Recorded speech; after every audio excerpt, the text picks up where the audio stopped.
सो टेकेड की नई वीडियो में स्वागत है। और जैसे कि हम 900 रेटेड प्रॉब्लम्स कर रहे थे, आज हम 80 कंप्लीट करते हैं। नेक्स्ट 5 प्रॉब्लम्स करते हैं। ठीक है, गुड एरे तक ख़त्म करेंगे और स्टार्ट करते हैं अपने प्राइम सब्सट्रैक्शन तक। ठीक है, तो ये हमारी प्रॉब्लम है। एक एक करके अगर तुम्हें लेट्स से तुम्हें एक पर्टिकुलर प्रॉब्लम देखनी है, थ्री थ्रेडलेट्स, ठीक है, तो तुम डिस्क्रिप्शन में जाओ और वो टाइम स्टैम्प दे रखा है मैंने, वहां से डायरेक्टली तुम इसका एक्सप्लेनेशन देख सकते हो। ठीक है, कोई भी एक पर्टिकुलर प्रॉब्लम देखनी है तो उसकी एक्सप्लेनेशन देख सकते हो। प्राइम सब्सट्रैक्शन से शुरू करेंगे, फिर मैकेंजी कंस्ट्रक्टिव फोर्स पे, cube sortings, three threadlets and good array. तो स्टार्ट करते हैं फर्स्ट से, प्राइम सब्सट्रैक्शन। ठीक है, क्वेश्चन काफी इजी और थोड़ा सा तुम्हें सोचने पे मजबूर करेगा। पहले तुम्हें पता होना चाहिए प्राइम नंबर क्या होता है। ठीक है, प्राइम नंबर क्या होते हैं? जो खुद से डिविजिबल होते हैं वन से, है ना। तो क्वेश्चन कह रहा है कि मेरे को एक्स को वाई बनाना है। ठीक है, is it possible to make X equal to Y? करेंगे क्या, you may choose any prime integer P. कोई भी प्राइम नंबर लेना है और सब्ट्रैक्ट करना है any number of time from x. ठीक है, क्वेश्चन सिंपल है। मैंने यहाँ पे एक्सप्लेनेशन दे रखी है छोटी सी, कि एक्स और वाई दोनों हमें नंबर्स दे रखे हैं। एक्स ग्रेटर देन वाई है, क्वेश्चन में दे रखा है। पी एक प्राइम नंबर है, कुछ भी हो सकता है वो। ठीक है, तो मेरे को एक्स में से पी को माइनस करते रहना है और तब तक करना है कि क्या पॉसिबल है कि वो वाई बन पाए। तो लेट्स से हम 100 लेते हैं। 100 को मेरे को, एक्स अगर 100 है, वाई 98, 89, 98। ठीक है, तो यस आंसर क्यों आ रहा है? क्योंकि 100 में से 2 को माइनस करते हैं तो हमारा 98 आता है, और 2 इज अ प्राइम। ठीक है, तो ये हमारा यस इज द आउटपुट और आंसर हमारा 98 आ रहा है। तो उससे हमें मतलब नहीं, मतलब एक्स से हम वाई बना पा रहे हैं, यस या नो बताना है। लेट से 42 से 32 बनाना है, तो हाँ, 5 को अगर 2 टाइम्स माइनस करोगे तो 32 आ रहे हैं और 5 इज अ प्राइम। तो जब तुम ये चीज एनालाइज करोगे ना, लेट से 100 को तुम्हें 1 बनाना है, तो हम क्या कर सकते हैं? 3 माइनस कर सकते हैं बहुत सारे बार। या तो अगर तुम सिंपल एग्जांपल लो तो 10 को वन वन बनाने के लिए क्या करोगे? 10 minus three 7, minus three is 4, minus three is 1। तो समझ में आया? तो हम 4 टाइम्स 3 को करेंगे 10 को 1 बनाने के लिए। सिमिलरली हमें 100 से लेके 1000 जितने भी हो सकते हैं उनको 1 बना देंगे। जैसे यहाँ पे इन्होंने इतने सारे जीरोस को 1 बनाने की कोशिश की। ठीक है, इट डजेंट मैटर कि कितने नंबर ऑफ टाइम 3 को हमें सब्ट्रैक्ट करना पड़ेगा, बस हमें यस और नो बताना है। सिंपल क्वेश्चन है। दिक्कत कहाँ आएगी? ये दिक्कत वाला केस पता करने में ज्यादा टाइम नहीं लगेगा, क्योंकि क्वेश्चन में खुद ही एग्जांपल दे रखा है कि क्या हम 41 को 40 बना सकते हैं। एक बात तुम्हें समझ में आ गई होगी, प्राइम डिविजर जो होते हैं वो हर किसी के पॉसिबल है ना। मगर 41 को 40 बनाने के लिए 1 से माइनस करना पड़ेगा, दैट इज नॉट पॉसिबल, क्योंकि 1 हमारा प्राइम नहीं है। तो इसी चीज को ध्यान में रखते हुए एक चीज क्लियर है कि only this is the problem, जहाँ पे एक का डिफरेंस है। तो हमने सिंपल कोड लिखा कि एक्स और वाई ले लिए। अगर डिफरेंस 1 आ रहा है तो नो, वरना यस, क्योंकि हर किसी को बनाया जा सकता है using N number of time हम प्राइम का सब्ट्रैक्ट करते रहे। क्लियर? एग्जाम्पल सोच के देखना कोई भी आए तो, वरना एक सिंपल सा तुम लॉजिक लगा सकते हो प्राइम डिविजर का। ठीक है, मैथमेटिकल वे में। आते हैं नेक्स्ट प्रॉब्लम पे। मैकेंजी कंस्ट्रक्टिव फोर्स टास्क, अच्छी प्रॉब्लम अगेन। ये वाली बढ़िया प्रॉब्लम है, क्योंकि कुछ प्रॉब्लम्स होती हैं जिसमें कोडिंग का पार्ट बहुत कम होता है, सोचने का पार्ट ज़्यादा होता है। और कोड फोर्सेस में यही मेनली ऐसी प्रॉब्लम्स ही आती हैं। तो यहाँ पे एक Mackenzie wants to construct an array, एक एरे बनाना चाहता है वो, जो दो कंडीशन को सेटिस्फाई करे। पहला कि एक भी, ये एरे के एलिमेंट्स है ना, S1 S2 एस एरे के एलिमेंट्स है, तो कोई भी each element in integer number different from zero, तो कोई भी जीरो नहीं होना चाहिए फर्स्ट ऑफ ऑल। ठीक है सर। सेकंड बात कह रहे हैं कि for each pair of adjacent element their sum is equal to sum of whole array. देखो कितना इंटरेस्टिंग बात है कि तुम सारे एरे का सम कर दो। मान लेते हैं एस नाम का एक एरे है, उसके अंदर एन एलिमेंट्स है, उन सबका सम कर दो, तो वो बराबर होगा किसी भी दो एलिमेंट को पकड़ो, एडजेसेंट एलिमेंट को, उनके सम के। ऐसा कैसे पॉसिबल है? ऐसा ओनली पॉसिबल यूजिंग, जब हम नेगेटिव इंटीजर्स का भी यूज करें ना। सिंपल सी बात बताओ कि पहले तो क्वेश्चन क्लियर हुआ, दो चीजें ध्यान रखनी है कि ऐसा ऐसा नहीं होना चाहिए कि सबको तुम जीरो ले लो, तब तो तुम सेफर साइड में तुम आराम से आंसर निकाल दोगे।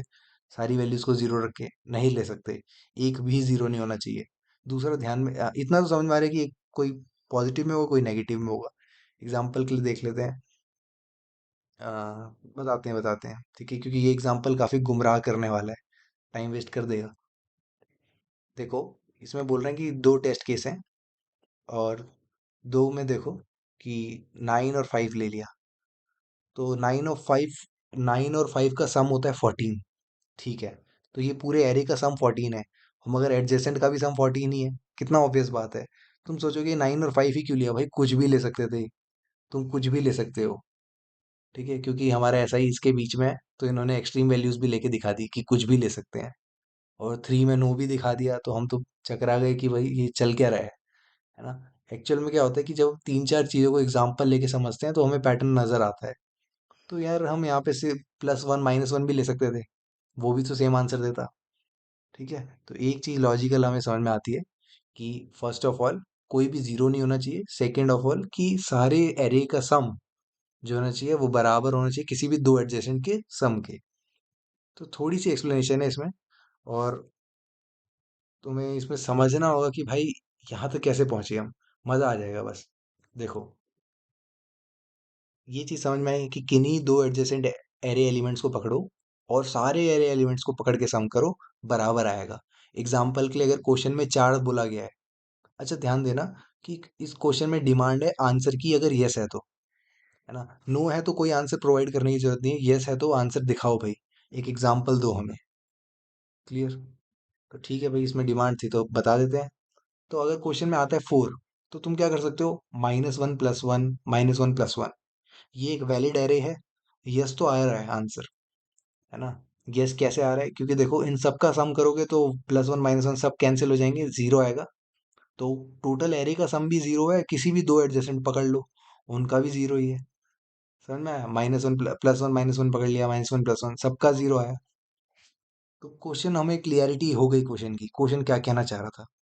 अब अपने तरफ से थोड़ा दिमाग लगाते हैं कि एक चीज हमें समझ में आती है, अगर एरे का साइज अगर इवन है, ठीक है, 2 है, 4 है, 6 है, 8 ऐसे करके, तो हम क्या कर सकते हैं कि इवन नंबर ऑफ टाइम्स हम, मतलब -1 को भी तुम लिख लो उतने ही टाइम्स और +1 को भी लिख लो उतने ही टाइम्स, और फिर वो सारे कैंसिल आउट हो जाएंगे, और किन्हीं दो को पकड़ोगे तो भी वो जीरो देगा। देखो क्वेश्चन कह रहा था एरे के एलिमेंट जीरो नहीं होने चाहिए, सम तो जीरो ही सकता है ना। तो हमने इस चीज का फायदा उठाया कि इवन एलिमेंट में, इवन अगर n है तो कोई दिक्कत ही नहीं है। ठीक है, अगर इवन है तो 8 अगर होंगे तो हम 4 -1 रख लेंगे और 4 + 1, उन सबको कैंसिल आउट होकर जीरो होना ही है। या अगर 6 भी होंगे तो 3 - 1 3 + 1। ठीक है, तो इतना समझ में आता है कि n अगर इवन है तो हम क्या कर सकते हैं, इजीली हम यस प्रिंट प्रिंट कर सकते हैं। मैं तुम्हें साथ साथ कोड भी दिखाता हूँ। इवन का केस समझ में आया तुम्हें? अच्छा, कोड थोड़ा बाद में दिखाएंगे, पहले ये समझ लेते हैं, कहीं कंफ्यूज हो जाओ। इवन के केस समझ में आए इजी, कि +1 -1 के हमारे पेयर चलेंगे। ठीक है, n = 3 का केस देखो, इंटरेस्टिंग केस, बहुत इंटरेस्टिंग, क्योंकि क्वेश्चन यहाँ पे ना इन्होंने कंफ्यूज करने के लिए थ्री, देखो 3 का आंसर नो आ रहा है। मैं बता दूँ क्यों जरूरी है ये। तो अगर तुम 3 को एनालाइज करोगे तो एरे में 3 एलिमेंट है, तो मान लेते हैं एस नाम का एरे है, 3 एलिमेंट है, S1 S2 और S3। तो अकॉर्डिंग टू हमें कंडीशन जो क्वेश्चन में दे रखी है, कंस्ट्रक्टिव फोर्स टास्क दे रखा है कि हम S1 और S2 का सम करेंगे, वो बराबर आएगा S2 और S3 के, है ना। सारे सम बराबर, S1 + S2 + S3 तो बराबर आएंगे ही।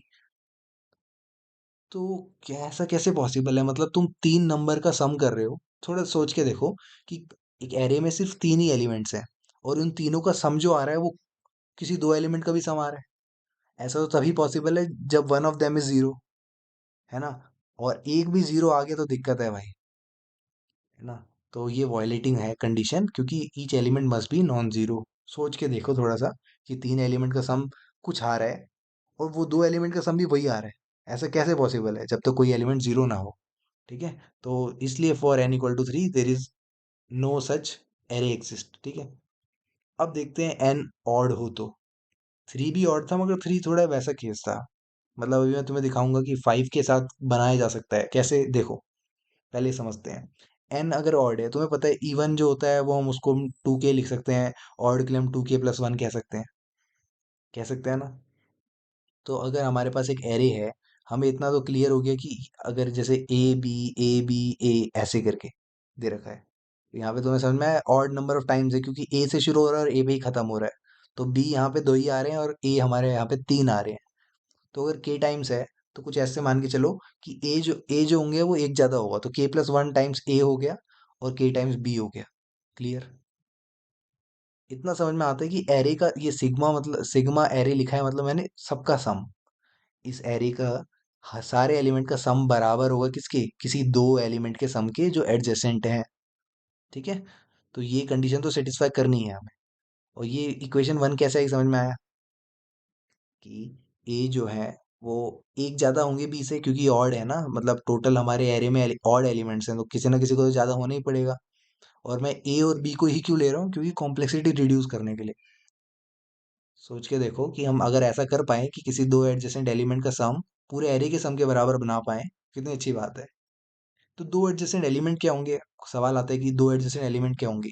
किसी भी वैल्यू को पकड़ लो, अगर मान लो कि एक के पोजीशन पे ए एलिमेंट है तो k-1 पे बी है ना। अब ऐसे कह सकते हैं ना कि जैसे यहाँ लास्ट पोजीशन पे ए है और उससे पहले बी है, तो इन दोनों का सम मिला के 0 होना चाहिए, अगर सेफर साइड पे रखे हम तो।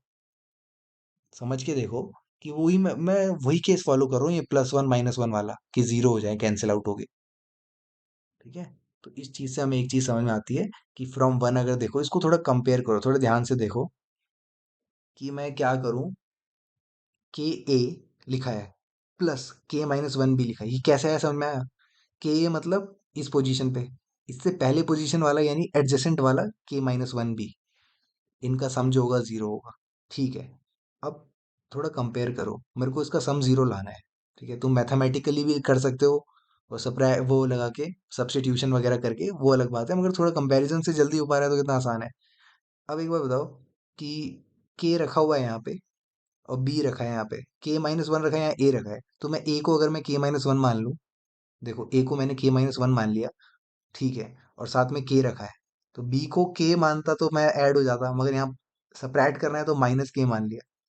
समझ में आ रहा है, एग्जैक्टली exactly वही करा मैंने, कि जैसा प्लस से पहले है वैसा मैंने प्लस के बाद वाले को बनाने की कोशिश की है। तो मैंने बी की जगह माइनस के रख लिया, जैसे कि आपस में कट जाए, और यहाँ पे बी के साथ k-1 था तो मैंने ए की वैल्यू k-1 रख दी। ठीक है, ऐसा क्यों कर रहा हूँ अब तुम्हें समझ में आएगा। तो एल हमारा कैसा बन गया, k-1 माइनस k-1 माइनस के ऐसे करके चलेगा। कितनी, देखना बहुत, ये तो पूरी मैथमेटिकल बात है। अब कोड दिखाऊंगा तुम बोलोगे कुछ है ही नहीं कोड, क्योंकि सब मैथमेटिकली सॉल्व करके होता है। जैसे मान लेते हैं n = 5 है, 3 का तो तुम्हें बता दिया कि नहीं पॉसिबल है, 5 में कैसे पॉसिबल हो पा रहा है भाई। देखो n अगर 5 है तो k की वैल्यू 2 हो जाएगी, खुद ही निकाल लो भाई। n-1 करो, बटे 2 कर दो, बाई 2 कर दो, है ना। तो 4/2 होता है 2, k की वैल्यू 2 हो गई। k की वैल्यू 2, k-1 क्या होता है 1, माइनस के क्या होता है -2। तो 1 - 2 1 - 2 1 अगर लिखोगे तो इन सबका सम करके देखो, सिग्मा सिग्मा लिखा है यानी सबका सम, वो -1 आ रहा है। और इंडिविजुअल अगर किसी पेयर को पकड़ो, यानी कॉन्जिक्यूटिव पकड़ो, 1 - 2 इज -1, -2 1 इज -1। तो इंडिविजुअल पेयर्स का, इंडिविजुअल पेयर यानी ऐसे किसी दो एडजेसेंट एलिमेंट्स का सम भी -1 आ रहा है। ठीक है, लॉजिक समझ में आया, हमने किस तरह इसको तीन हिस्से में डिवाइड किया। और तीसरा हिस्सा n = 3 वाला था, जो कि सोच के थोड़ा पता चलता है, अब एक इक्वेशन बना के पता चलता है कि जो कि नॉट पॉसिबल है। तो हमारा कोड देखो कितना सिंपल है, मैंने मेन के अंदर कंडीशन बनाई और सॉल्व चला दिया। Good practice. ठीक है, इसके अंदर भी हम ये कोड लिख सकते थे, कोई बड़ी बात नहीं है, मगर जस्ट इन केस कि ये प्रैक्टिस करना अगर भूल गए हो तुम, तो फिर याद आ जाएगा। तो एन ले लिया हमने। अब एन अगर 3 है तो नो है वही आंसर। समझ में आया, इसलिए मैं तुम्हें कोड शुरू में नहीं दिखाया था, क्योंकि मैंने 3 वाला केस बताया नहीं था तुम। तो ये नो आंसर समझ में आया कब है, सिर्फ एक ही केस है नो का, n 3 है जब। तुम बोलोगे भाई अगर 2 और 1 निकला तो, देखो खुद ही सोच के देखो, 2 का तो मैंने तुम्हें दिखाई दिया, 2 में तो कोई दिक्कत ही नहीं है भाई, कोई भी दो एलिमेंट ले लो हमेशा, क्योंकि टोटल सम ही एडजेसेंट सम के बराबर है। और एक के केस में क्या है, टोटल सम और एडजेसेंट सम कुछ है, मतलब समझ ही रहोगे तो उस केस में पॉसिबल है कुछ भी बना पाना। मगर सिर्फ 3 का केस दिक्कत देता है। अगर 3 का केस निपट गया तो हमारा आंसर यस आने वाला है। अगर रिटर्न हो गया यानी खत्म ना। अब मान लो 3 ही निकला तो रिटर्न हो गया, नहीं हुआ, नहीं निकला 3 तो हम पहले आउटपुट यस करेंगे, और फिर पता लगाएंगे कि एन अगर इवन है भाई, इवन का केस तो सिंपल है, 1 - 1 के पेयर बनाने हैं। क्लियर? ठीक है, तो मैंने यहाँ पे 1 - 1 के पेयर बना दिए डायरेक्ट, समझ में आता है। और यहाँ पे 2 2 का जब इंक्रीमेंट कर दिया, क्योंकि एक साथ में दो दो एलिमेंट भेजा। चलो भाई, एल्स केस देखते हैं। एल्स केस में के की वैल्यू मैंने n/2 ले ली। ठीक है, अब उसमें k - 1 माइनस के, थोड़ा रुकना। ठीक है, तो अब तुम बोल सोचोगे n - 1/2 क्यों नहीं, क्योंकि ये ऑलरेडी फ्लोर वैल्यू ही देगा, है ना। इंटीजर, सिर्फ इंटीजर पार्ट ही दिखाता है, तो के की वैल्यू यही काफी है। और हम k - 1 करेंगे और माइनस के करेंगे, और इनके बीच में गैप लगाते रहेंगे, था ना सिंपल। तो k - 1 माइनस के, ये हमने क्या करा दिए, इवन टाइम्स प्रिंट करा दिए। और लास्ट, क्योंकि शुरू k - 1 से हुआ है तो लास्ट भी k - 1 से होगा। जैसे शुरू a से होता है तो लास्ट भी a से होता है ना, बीच में b आते रहते हैं। तो बस वही फंडा था, हमने लास्ट में एक और डाल दिया। डालना ही पड़ेगा क्योंकि इवन ऑड लेंथ है, सॉरी, है ना। तो this is the solution. Hope समझ में आया हो तुम्हें। और कोई नया तरीका भी हो सकता है, ऐसा नहीं है कि यही तरीका फॉलो करना है, ट्यूटोरियल की हेल्प ले सकते हो। ठीक है, नेक्स्ट प्रॉब्लम देखते हैं। नेक्स्ट आती है क्यूब सॉर्टिंग। क्यूब सॉर्टिंग, अगर तुमने इंसर्शन सॉर्टिंग या ये सब देख रखी है, बबल सॉर्टिंग देख रखी है, तो सिमिलर टाइप में क्वेश्चन है। क्वेश्चन सिंपल कह रहा है कि कहानी तुम पढ़ सकते हो, ठीक है। ऐसा नहीं है कि, मतलब मैं डायरेक्टली तुम्हें बता रहा हूँ क्वेश्चन क्या कहना चाह रहा है, कि तुम्हें स्वैप करना है। यहाँ पे स्वैप को एक बड़ा अच्छा शब्द दे रखा है, एक्सचेंज ऑपरेशन। ठीक है, घबराना नहीं है, इससे स्वैप करना पता है ना तुम्हें, कि ए की जगह बी आ जाएगा, बी की जगह ए आ जाएगा। अब बताओ, तुम्हें एक एरे दे रखा है। फर्स्ट ऑफ ऑल, एक एक टर्मिनोलॉजी है, ये मैं कई बार बता चुका हूँ तुम्हें, 818 के क्वेश्चन में भी बताया था, कि नॉन डिक्रीजिंग मतलब इंक्रीजिंग होता है। इंक्रीजिंग इसलिए नहीं बोलते क्योंकि 3 3 4 जो है वो इंक्रीजिंग है, मगर 3 3 जो है वो, समझ रहे हो, 3 और 3, जैसे अगर एक एरे है जिसमें 3 3 4 दे रखा है, तो तुम तो इसको इंक्रीजिंग कहोगे, मगर एक्चुअल में इंक्रीजिंग नहीं है, क्योंकि 3 3 से बड़ा थोड़ी है। तो इसलिए हम इसको नॉन डिक्रीजिंग बोलते हैं, ऑन सेफर साइड रहने के लिए, कि अगर इक्वल अगर निकल के आ गए एरे के एलिमेंट्स, जैसे 2 2 4 5 6 7 8, तो देखो इंक्रीजिंग तो है, मगर ये 2 2 ने दिक्कत कर दी। तो इसलिए हम सेफर साइड में रहने के लिए नॉन डिक्रीजिंग बोलते हैं, that is the correct terminology. ठीक है, ऐसे इंक्रीजिंग मैं तुम्हें बस समझाने के लिए बता रहा हूँ। जब भी बोलूंगा इंक्रीजिंग, हम समय हमेशा समझना नॉन डिक्रीजिंग ही बोल रहा हूँ। इससे थोड़ा दिमाग घूम जाता है, इसलिए मैं इसको कम यूज करता हूँ, मगर एक्चुअल में यही बोलना पड़ेगा। ठीक है, तो देखो, विटली ने क्या करा, इसको बोर होने का दिक्कत है थोड़ा। तुम्हें पता है कि अगर सॉर्टेड नहीं है एलिमेंट, तो हमें सॉर्ट करना है, सिंपल यही काम है क्यूब सॉर्टेड। तो सॉर्ट करने के लिए क्या है, कि ऑपरेशंस लगाते हैं। यहाँ पे क्या ऑपरेशंस है, कि एक्सचेंज टू नेबरिंग क्यूब्स, यानी स्वैप करना है नेबरिंग क्यूब्स को। ठीक है, कितने नंबर ऑफ टाइम कर सकते हैं, इससे ज्यादा नहीं। थोड़ा लॉजिकली देखें, कि ये जो, मैं अभी तुम्हें बताऊंगा इसका रीजन क्या है, मगर तुम एक बार मान लो कि ये n - 1/2 जो है, ये हमारे मैक्सिमम नंबर ऑफ टाइम्स है, कि हम वर्स्ट केस में स्वैप करेंगे तो इतने बार स्वैप करेंगे। ठीक है भाई, अगर क्वेश्चन में बोला होता ना कि weakly needs more than this, और -1 को भूल जाओ, more than n - 1/2 exchange operation, तो ही want do this work, boring work, यानी अगर इससे ज्यादा ऑपरेशन मिले तो उसको स्वैप नहीं करेगा, वो थक गया है बेचारा, मान के चलो ऐसे, या बोर हो गया है। ठीक है, तुम्हें क्या करना है, दो नेबरिंग क्यूब्स हैं, एलिमेंट से उनको स्वैप करना है। अभी थोड़ा एग्जांपल देके समझाऊंगा मैं तुम्हें, बस एक चीज याद रख लो, कि दो नेबरिंग क्यूब्स को स्वैप करना है, और वो -1 कर दिया है। बात यही है कि ये हमारा वर्स्ट केस है, वर्स्ट केस है ये। अगर सिर्फ ये लिखा होता ना, -1 नहीं होता, तो सबका आंसर यस होने वाला था, कि क्या पॉसिबल है स्वैप करना मिनिमम टाइम, मिनिमम उसमें स्वैप्स में, हाँ, तो हर किसी में पॉसिबल होगा। -1 कर दिए, यानी वो नहीं चाहता कि वो उसको पूरा यहाँ तक करना पड़े, एक कम पे ही रुक जाएगा वो। क्लियर? थोड़ा मैं इसको एग्जांपल से समझाता हूँ, ज्यादा क्लियर होगा। ठीक है? बस हमें सिंपली यस और नो प्रिंट करना है।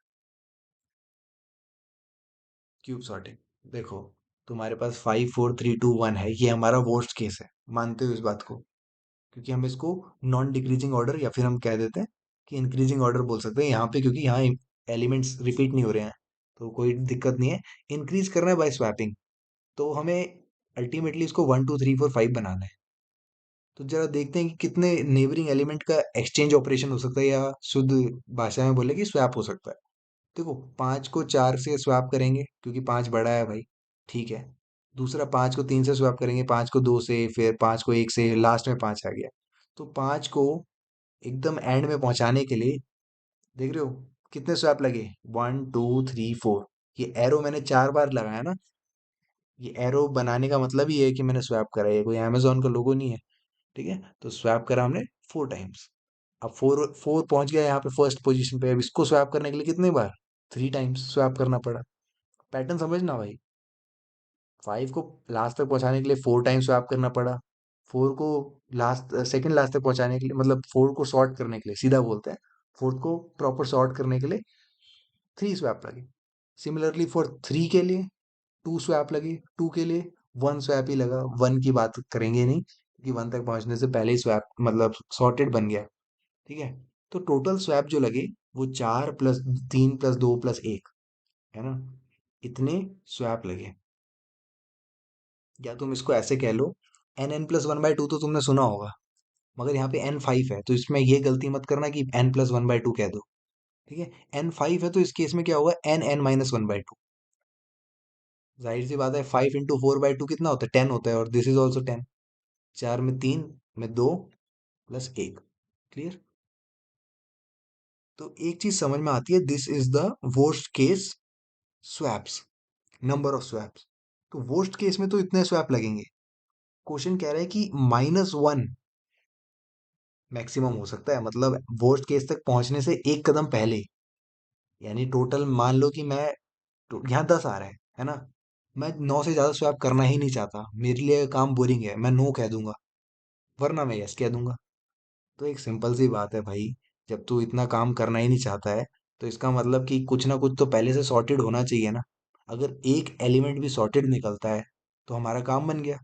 बस यही बात समझानी थी मेरे को तुम्हें, कि अगर कुछ भी, ये वर्स्ट केस है, इसमें से अगर अगर ये वर्स्ट केस निकलता है तो नो ही आंसर है डेफिनेटली। अगर वर्स्ट केस नहीं निकलता ना, एक भी सॉर्टेड निकलता है, एक एलिमेंट भी सॉर्टेड निकलता है, मान लो 5 पहले से ही था, मान लो एक ऑलरेडी 1 पे था, है ना, कुछ भी सॉर्टेड निकलता है तो इतने तो ऑपरेशन लगेंगे नहीं, क्योंकि एक को खिसकाने में टाइम लगा, 5 को खिसकाने में टाइम लगा, है ना, तभी तो 10 ऑपरेशंस लगेंगे स्वैप के। ठीक है, फिर से एरोप्लेन आ गया है। आवाज आएगी तो मैं बंद कर देता हूँ। हाँ, तो बैक टू वर्क। ठीक है, एक चीज समझ में आई तुम्हें, कि मैक्सिमम है, इससे एक कम लगाना है, यानी ऑलरेडी एक स्वैप होना चाहिए तभी हम यस कहेंगे। तो कोड सिंपल सा है इसका, कि हम क्या कर रहे हैं, एरे के एलिमेंट ले रहे हैं। मैंने एक बुलियन बनाया है, तुम इंटीजर भी बना सकते हो। बुलियन फ्लैग इसको फॉल्स कर दिया, ठीक है, 0 मतलब फॉल्स होता है। ठीक है, हम जरूरी कि मतलब इंटीजर क्यों नहीं बनाते, कभी बुलियन क्यों बना, देखो सब कुछ स्पेस, मेमोरी, एफिशिएंसी की बात होती है ना। ये बोल सिर्फ दो ही चीजें स्टोर कर सकता है, तो कितनी अच्छी बात है, हमें दो ही से मतलब है, 0 और 1 से। तो मैंने क्या करा, एरे इनपुट कर लिया, ठीक है। अब देखो, बहुत सिंपल सा लॉजिक है, 1 से शुरू कर रहा हूँ क्योंकि मैं i-1 कर रहा हूँ, है ना, तो 0 ऑलरेडी कवर हो जाएगा। तो मैं जानना चाह रहा हूँ कि एरे में कोई ऑलरेडी सॉर्टेड है। सिर्फ एक कंडीशन, मुझे एक कंडीशन दे दो, मुझे और कुछ नहीं चाहिए भाई। अगर एक भी बड़ा निकला पिछले वाले से, तो इसका मतलब कोई ना कोई सॉर्टेड है। तो यानी मेरे ऑपरेशन एक कम लगा ना, फोर्स केस से एक कम लगा, तो उस केस में फ्लैग 1 हो जाएगा, और ब्रेक हो जाएंगे हम इस कंडीशन से। तो फॉर का लूप खत्म, और फ्लैग की वैल्यू 1 होने की वजह से यस आंसर आ जाएगा, कि हाँ भाई कर सकता हूँ, बोरियत नहीं होगी मेरे को। ठीक है, बोर कब होगा, जब वर्स्ट केस होगा, सिंपल। चलो फिर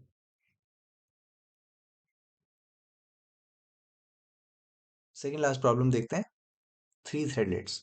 ठीक है, करना क्या है, थ्री थ्री हमारे पास मैक्सिमम टाइम, मैक्सिमम है, हम एक थ्रेड को काट रहे हैं, ठीक है, कैंची से, पेयर ऑफ सीजर से एक थ्रेड को काट रहे हैं, उसकी लेंथ छोटी कर रहे हैं। whose length are positive integer. तो पहली बात तो, एक थ्रेड को तुम जैसे लेट से 5 लेंथ की थ्रेड है, उसको तुम काट के 2 और 3 कर सकते हो, वैलिड है, मगर ये पॉइंट में नहीं कर सकते। ना कि 0 और 5 ऐसे बोल दो कि हमने तो 0 पोजीशन पे काटा है, भाई इसको काटना नहीं बोलेंगे, इसको 5 ही लेंथ है ना वो। तो 3 और 4 तो कतई नहीं कह सकते भाई इनका सम ही 7 हो रहा है, ऐसा कैसे पॉसिबल है ना। तो हम एक ही चीज कर सकते हैं, 1 4 कह लो, 2 3 3 2, ऐसे कर सकते हैं, जो कि वैलिड चीज है।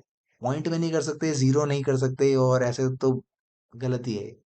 तो बात समझो कि क्वेश्चन कह रहा है कि उसको एटमोस्ट 3 ऑपरेशंस यूज करने हैं, मतलब वो कैंची 3 बार चला सकता है सिर्फ। तुम मुझे बता सकते हो कि क्या पॉसिबल है कि सारे के सारे थ्रेड्स की लेंथ इक्वल आ जाए सिर्फ 3 कैंची में? 3 कैंची का खेल है ये। यस या नो? सिंपल गेम है। कि अगर तुम ये देखो, जैसे छः, ये वाला एग्जांपल देखो, मैं अभी ऊपर के दो समझा रहा हूँ, मैंने कॉप उस पे लिख रखे हैं पेन, उस पेज पे, तो वो तो समझेंगे ही, मगर ये एग्जांपल खुद ही देखो तुम। 6 6 36 12, अब 36 को काट भी देंगे हम, तो सोचो कितनी बड़ी लेंथ है 36। तो 6 गया, 6 और 30 के उससे पे काट दिया हमने, ठीक है जो भी है। फिर हमने 30 को भी और काटा, तो 3 से तो ज्यादा ही कैंची चलानी पड़ेगी भाई, तो डेफिनेटली नो आंसर है इसका, है ना। और बस मुझे इक्वल लेंथ करनी है, ये नहीं कि मिनिमम होनी चाहिए क्या होनी चाहिए, ये चीज़ तो हमें खुद समझनी है। डेफिनेटली मिनिमम होनी चाहिए, है ना। यहाँ पे मिनिमम लेंथ कितनी है, 6 ही है। तो अगर सबको 6 बना पाएंगे हम, तो अच्छी बात है ना। तो यही हमारा आंसर की तरफ पहुंच रहे हैं हम धीरे धीरे। क्वेश्चन समझ में आया तुम्हें? देखो अब मैं ये एग्जांपल ही समझा देता हूँ। वेट, दिस दिस हम्म तो देखो, 5 हमारे पास लेंथ थी, तो हम इसको 2 और 5 3 कर सकते हैं, ये हमारा स्टेप 1 हुआ। टोटल हमारे पास 3 स्टेप हैं, बताया हुआ मैंने, कैंची 3 बार चला सकते हैं। तो क्वेश्चन में एग्जांपल 1 दे रखा था हमारे पास, 1 3 2, लेट से ये क्वेश्चन दे रखा है, क्या इसका आंसर यस आएगा या नो? सिर्फ हमें यस या नो बताना है। तो देखो, मैं मिनिमम मुझे 1 दिख रहा है, तो क्या सबको 1 बना सकता हूँ मैं? ये तो जाहिर सी बात है, मैं ऐसे नहीं, 2 को जोड़ के बड़ा नहीं कर सकते, है ना। तो 3 को काटते हैं 1 और 2 में, तो ये हमारा स्टेप 1 हो गया। ठीक है, 2 को काटे मैंने 1 और 1 में, तो स्टेप 2 जो हो गया, इसमें तो प्रॉपरली 1 1 बन गए। चलो भाई, 3 से भी 1 बन गया, मगर 3 के बाद जो 2 आया उसको भी हमने काटना पड़ा, क्योंकि सबको इक्वल बनाना है। तो देख रहे हो, थर्ड स्टेप में यानी तीसरी बार जब कैंची चलाई, तो सारे 1 1 1 हो गए, सारे इक्वल हो गए। तो in 3 steps we are able to, we are, it is possible, है ना। तो इसका मतलब यस आंसर है, ठीक है। You are able to do this. तो 5 5 5 का केस देखो, ऑलरेडी इक्वल है, क्यों करना भाई। देखो, मैक्सिमम टाइम 3 चला सकते हैं, मिनिमम तो 0 भी चलेगा, तो यहाँ कोई कैंची चलाने की जरूरत नहीं है भाई, ऑलरेडी इक्वल है, ठीक है। अच्छा, एक और एग्जांपल है कि लेट्स से कि 7 8 7, तुम बोलोगे मिनिमम तो 7 है भाई, है ना।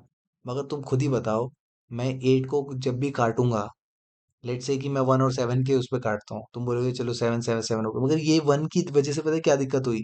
ये गुड थे पहले, मतलब ये ठीक थे, 7 और 7, अब 1 की वजह से इन 7 को भी 1 होना पड़ेगा, तो ये भी कटेंगे आपस में, समझ में आया? तो ये केस इज नॉट फेवरेबल। कैसे बना पाओगे तुम इसको? ये तुम्हारे मन में आ रहा होगा, 7 को 3 4 कर देते हैं, 8 को भी 4 3 4 4 कर देते हैं, मगर देखो 3, क्योंकि मिनिमम हमें एक रखना है ना, और 3 के बाद टाइम्स कैसे चला सकते हो, तो इस केस में ऑल 7 हैव टू बी 1, ऐसा होना पड़ेगा। और इसके लिए तो बहुत सारी कैंची चलेगी, मोर देन 3 चलेगी, तो नो इज द आंसर, ठीक है। एक बार कोड समझ लेते हैं, कोड में क्या कहना चाह रहा हूँ मैं।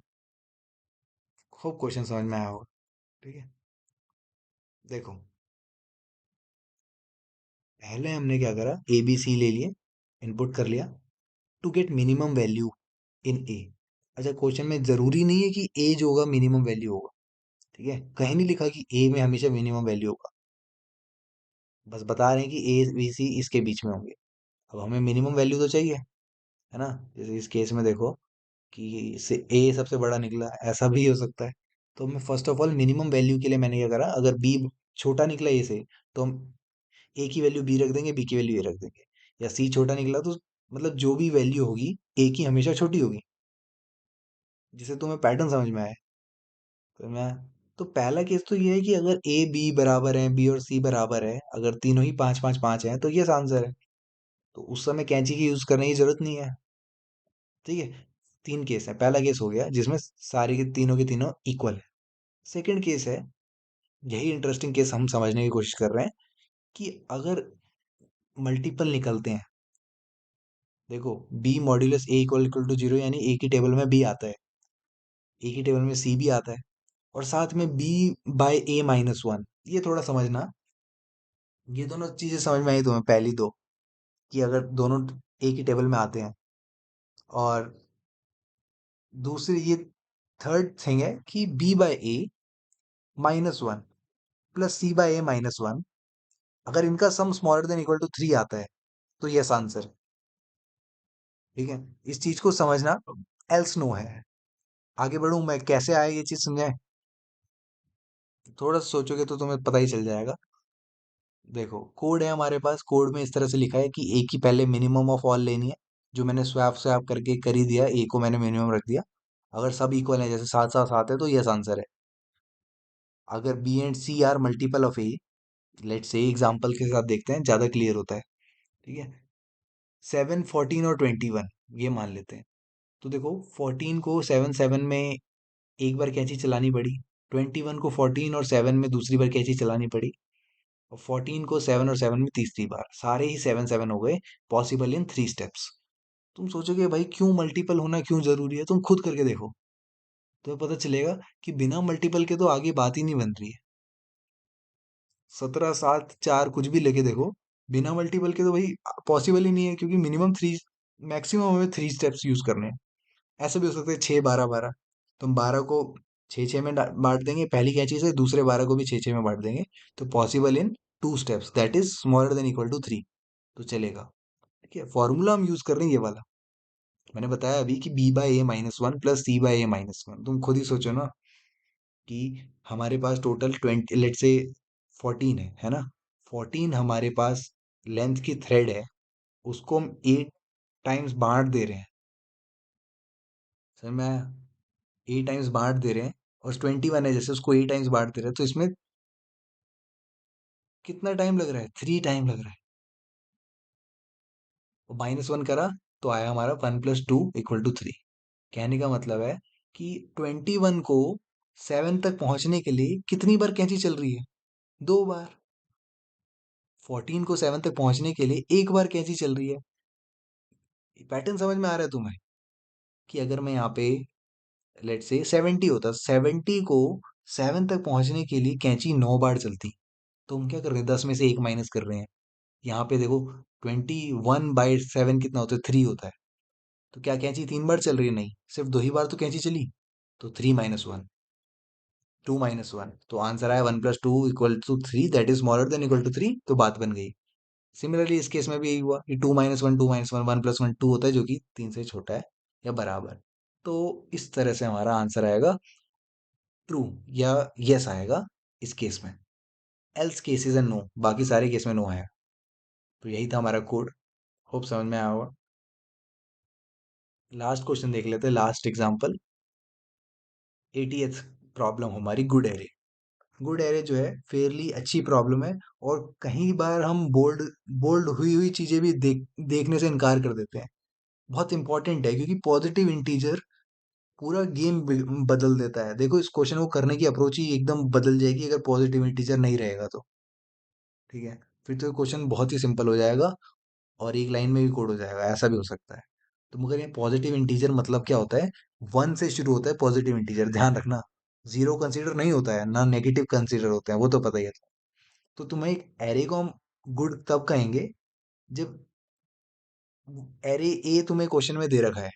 एरे बी गुड तब कहेंगे जब पहले तो हर एक एलिमेंट एक पर्टिकुलर पोजीशन पे, लेट से कि जीरोथ पोजीशन पे दोनों के एलिमेंट मैच नहीं करने चाहिए, फर्स्ट पोजीशन पे दोनों के एलिमेंट मैच नहीं करने चाहिए, सेकंड पे, थर्ड पे, ऐसे करके nth पोजीशन, किसी भी पोजीशन पे, किसी भी पर्टिकुलर पोजीशन पे दोनों एलिमेंट मैच नहीं करने चाहिए। ठीक है, सेकंड सेकंड ये है कि उनका सम इक्वल होना चाहिए।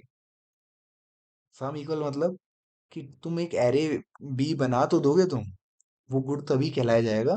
पहले तो यार तुम एग्जैक्टली मैच मत करवाओ, तुम शफल कर सकते हो। ठीक है, थोड़ा बहुत समझ में आया क्वेश्चन क्या कह रहा है? सेकंड थिंग है कि हमारे पास ये 10 की पावर 9 तक जा सकता है, कंस्ट्रेन ध्यान रखना है। ठीक है, देखो अब आते हैं इस पे। क्वेश्चन में हमें दे रखा है लेंथ हमारे एरे की 6 1 2 दे रखा है, ये हमारा एरे ए है। क्या एरे बी बनाना पॉसिबल है? तो तुमने ध्यान दिया कि यस लिखने के बाद आंसर तो लिखना ही नहीं पड़ रहा, क्योंकि क्वेश्चन में आउटपुट बोला है कि सिर्फ यस या नो कहो।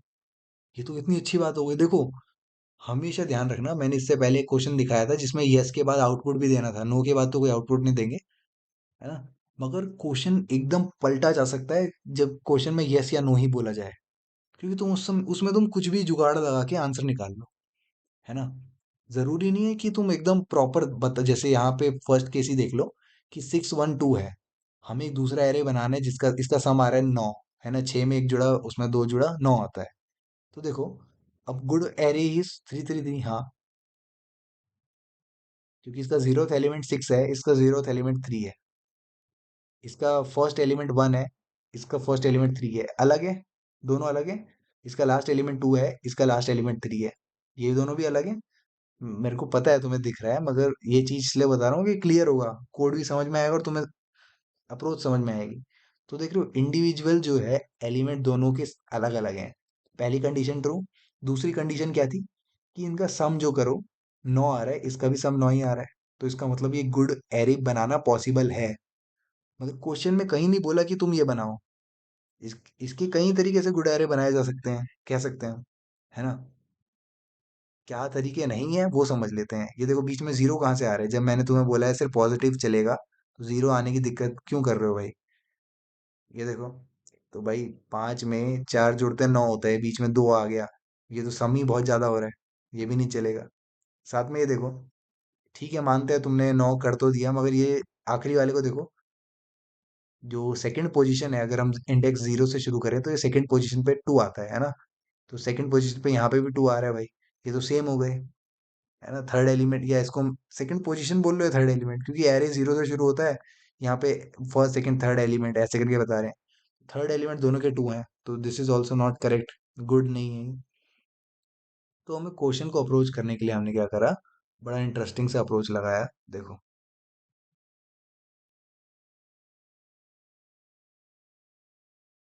गुड एरे, ये चीज तुम्हें मैंने बता दी है कि इसका इंडेक्स 0 है, 1 है, 2 है, 0 है, 1 है, 2 है। ठीक है, सम इसका 9 आ रहा है, इसका भी 9 आ रहा है। तो हमने सम हाउ बता दिया कि एक ऐसा एलिमेंट बनाना पॉसिबल है, तो यस आंसर कर दिया। मजा तब आएगा जब तुम इसकी, क्योंकि इसमें बहुत सारे एग्जांपल दे रखे हैं, मजा तब आएगा जब इसमें तुम नो वाले केसेस देखोगे। तब तुम्हारी आंखें खुलेंगी, भाई अच्छा, नो ऐसे आ रहा है। ठीक है, वो समझते हैं कैसे आ रहा है। क्योंकि मान लेते हैं कि एक एरिया में 1 1 दे रखा है, तो बी तो कोई, मतलब कोई गुड एरे बन ही नहीं सकता। Can't take zero, because only positive integer चाहिए। सिर्फ पॉजिटिव इंटीजर चाहिए, जीरो ले नहीं सकते हैं भाई। समझ में आया। मैं इसको ज्यादा से ज्यादा बी को बना, मैं, क्योंकि तुम्हें पता है हमारे मैच नहीं करने चाहिए एलिमेंट्स। फर्स्ट एलिमेंट 1 हो नहीं सकता, तो मैंने 2 कर लिया। जीरो में कर नहीं सकता, तो मैंने 2 कर लिया। दूसरे वाले को मेरे को जीरो करना पड़ा, क्योंकि सम बराबर करना है। तो देखो, जीरो होना ही पड़ेगा, ये तो इस केस में हमारा आंसर नो आएगा। ठीक है,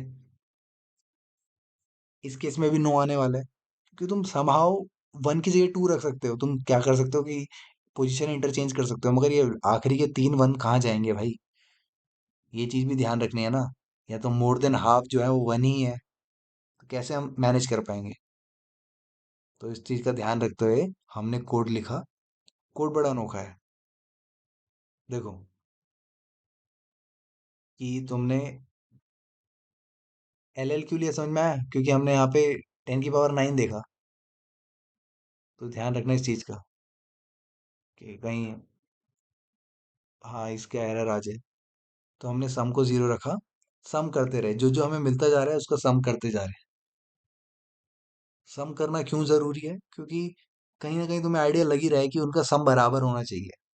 ठीक है, अब जरा चालाकी देखो, कि मैंने एक फॉर का लूप चलाया,